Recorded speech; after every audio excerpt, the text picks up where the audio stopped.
Hai Positive People, kita akan melanjutkan seri pengajaran kita dalam Matius pasal 24. Kali ini kita mengenal ayat 3 sampai 13.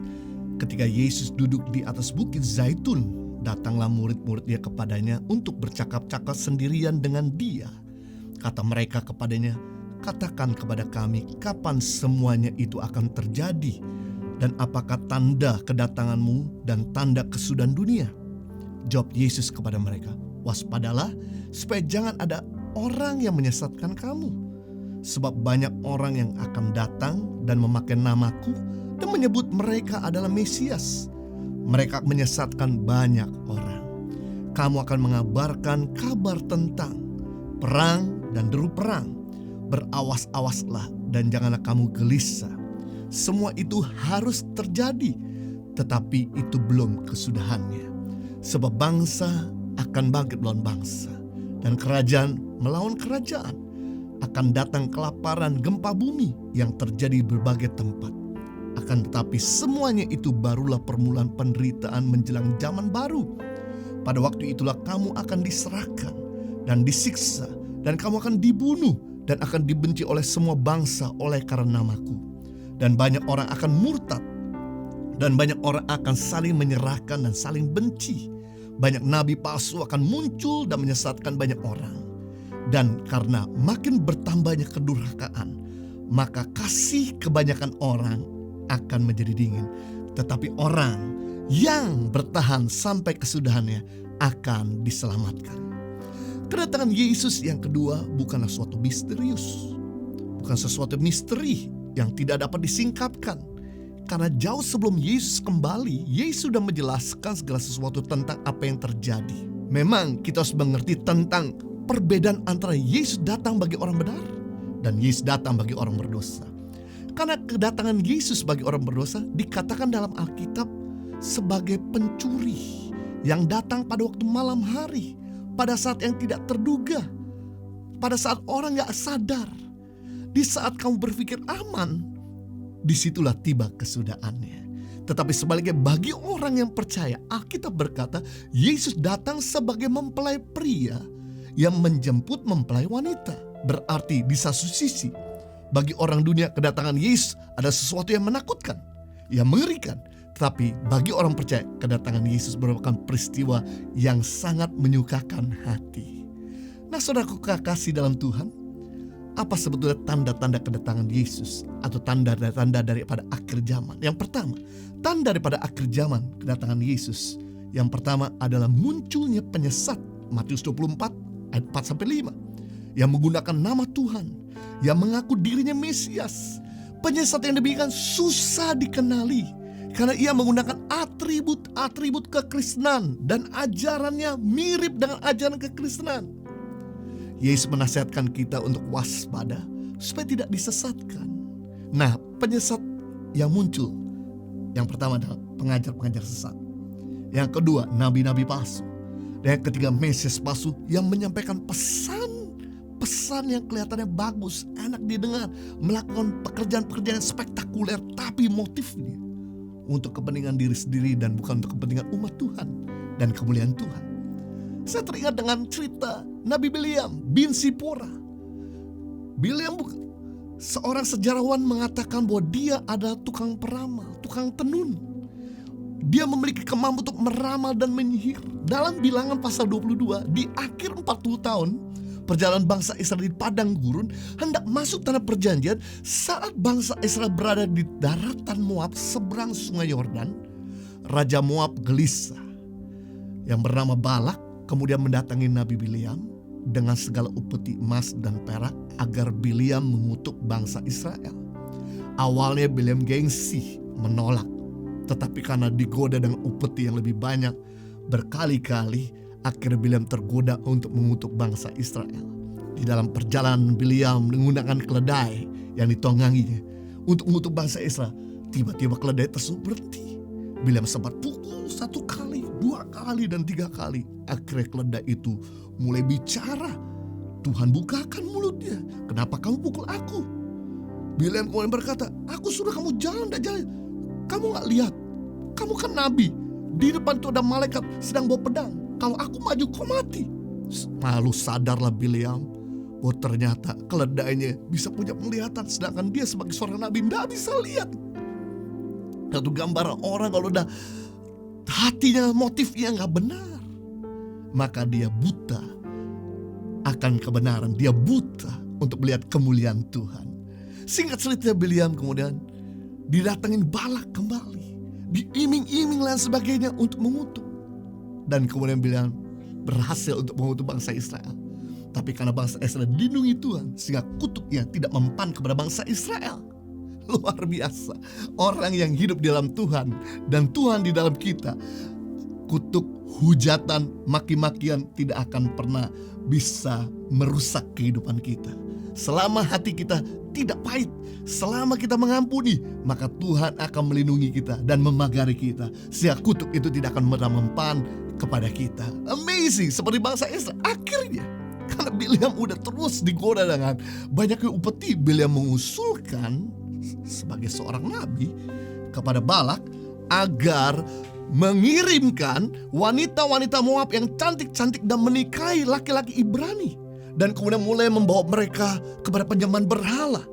Itu usulan daripada seorang nabi penyesat yang merusak umat Tuhan.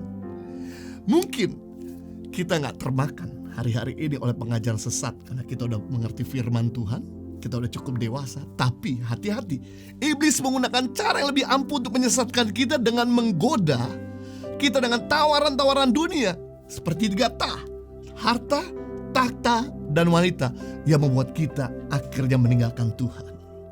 Kita belajar yang kedua, tanda dari kedatangan Yesus atau tanda daripada akhir zaman yang kedua, akan terjadi penderitaan yang luar biasa. Tekanan demi tekanan bagi dunia ini, yaitu deru perang, kelaparan, gempa bumi dalam Matius pasal 24 ayat 6-8. Nasihat Tuhan adalah supaya kita berhati-hati, tidak gelisah. Jangan khawatir karena peristiwa-peristiwa ini pasti akan terjadi, melainkan bersikaplah bijaksana. Penderitaan yang luar biasa dan tekanan demi tekanan ini akan terjadi juga bagi orang percaya. Orang percaya akan ditekan dari teman kantornya.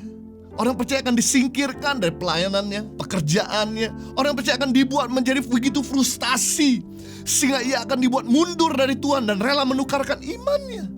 Tapi pada hari ini, saya coba mengingatkan kita bahwa firman Tuhan sudah menegaskan bahwa penderitaan itu memang ada. Alkitab juga menegaskan di dalam ayat yang ke-13 dalam Matius pasal 24. Tetapi orang yang bertahan sampai kesudahannya akan diselamatkan. Haleluya. Saya teringat waktu kami menolong Nusa Tenggara Timur di daerah TTS NTT, Timur Tengah Selatan.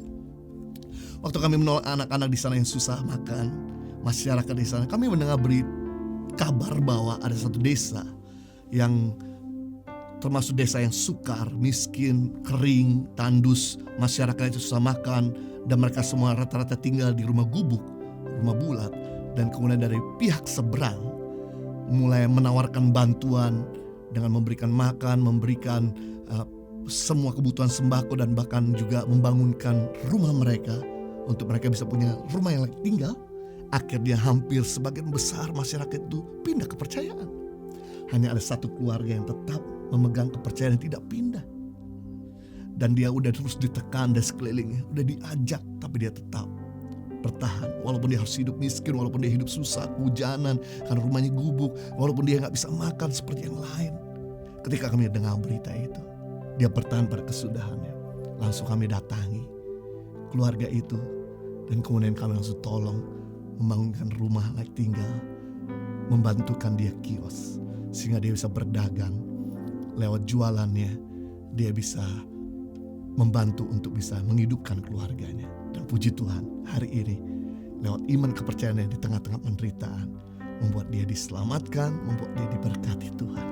Luar biasa. Yang ketiga, tanda kedatangan Yesus, tanda daripada akhir zaman, akan ada terjadi banyak pengkhianatan. Ayat 12 dalam Matius pasal 24 dikatakan, karena makin bertambah banyaknya kedurhakaan, kasih dari kebanyakan orang akan menjadi dingin. Akan banyak terjadi pengkhianatan di mana-mana. Suami mengkhianati istrinya, istri mengkhianati suaminya dengan berselingkuh. Seorang rekan bisnis berkhianat kepada rekan bisnis yang lain. Seorang teman main berkhianat kepada teman baiknya sendiri. Seorang bawahan berkhianat kepada pemimpinnya. Juga sebaliknya, seorang pemimpin berkhianat juga kepada bawahannya. Pengkhianatan akan banyak terjadi di mana-mana. Kasih mulai menjadi dingin. Orang cuma memikirkan dirinya sendiri. Orang yang tadinya terlibat dalam pelayanan di mana-mana sekarang bisa saling fitnah, saling menjatuhkan. Ada kesalahan sedikit langsung diserang dengan penuh kebencian di media sosial, dipermalukan. Ini yang terjadi. Kita gak usah bingung kenapa hal ini bisa terjadi. Karena memang Alkitab sudah bernubuat bahwa kasih sudah menjadi dingin. Jadi yang kita perlakukan yaitu kita harus terus tinggal di dalam Tuhan dan Tuhan dalam kita. Because God is love, love is God. Tuhan itu kasih, kasih itu Tuhan. Jadi selama kita dekat sama Tuhan, pasti kita bisa punya kasih. Sehingga kita bisa memaafkan, sehingga kita bisa panjang sabar, sehingga kita rendah hati, sehingga kita tidak membalas. Ketahuilah bahwa pembalasan yang paling efektif adalah tidak membalas kejahatan. Haleluya. Jadi dari tanda-tanda yang dilukiskan dalam perikop ini, sebenarnya kita semua sudah hidup di zaman akhir. Semua tanda di atas begitu nyata dalam kehidupan kita sekarang ini. Pesan Yesus menjadi sangat relevan. Ada 3 tanda kedatangan Yesus atau 3 tanda pada akhir zaman. Yang pertama, akan adanya penyesat. Yang kita perlu lakukan, waspada, jaga kemurnian iman kita. Yang kedua, akan adanya penderitaan. Yang kita perlu lakukan, tetap bertahan dalam iman dan jangan goyah dan murtad. Yang ketiga, akan ada pengkhianatan. Yang kita perlu lakukan, biarlah kita tetap tinggal dalam kasih. Kita tetap tinggal dalam Tuhan dan Tuhan dalam kita.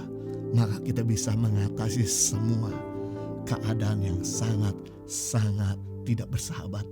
Dan pada akhirnya Tuhan akan selalu memberikan kekuatan menolong kita keluar lebih daripada penang. Tuhan Yesus memberkati.